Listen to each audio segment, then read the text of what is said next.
Hello, I'm George Orwell. Let me share with you a term I first introduced in an essay published in 1945, Cold War.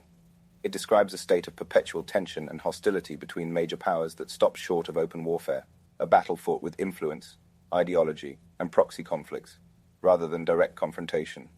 When I coined this term, I observed the emergence of a world divided. The devastating power of atomic bombs had fundamentally altered the calculus of war. With weapons so destructive, direct conflict between great powers seemed unthinkable, but their rivalries did not fade. Instead, they shifted to a subtler, more insidious form of warfare. The Cold War, as I foresaw, would not be fought with guns and tanks alone, but with propaganda, alliances, and indirect conflicts, each side seeking to expand its influence without sparking total annihilation. This tension defined the latter half of the 20th century. Proxy wars in Vietnam, Korea, and Afghanistan became battlegrounds where the United States and the Soviet Union fought not directly, but through other nations, each vying for global dominance. It was a stalemate of ideologies, democracy versus communism, each side bound by its commitments to allies, its principles, and the awareness that breaking those commitments could alter the fragile balance of power. Today, this concept of a Cold War resonates deeply, but its context has shifted.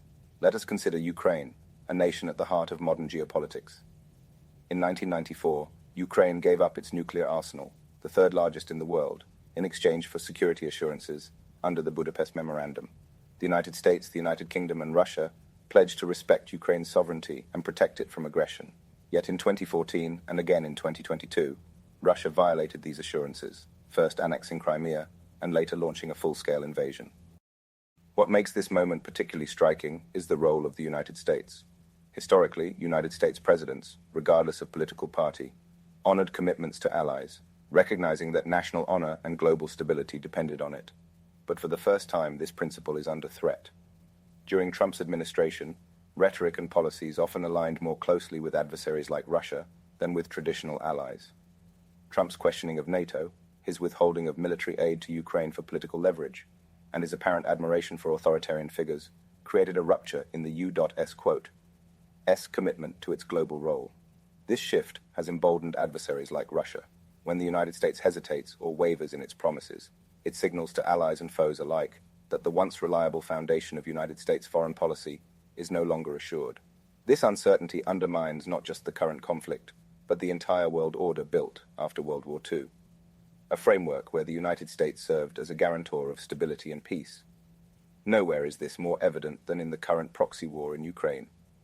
The Cold War's essence, a clash of ideologies and influence, has returned, but with a dangerous twist.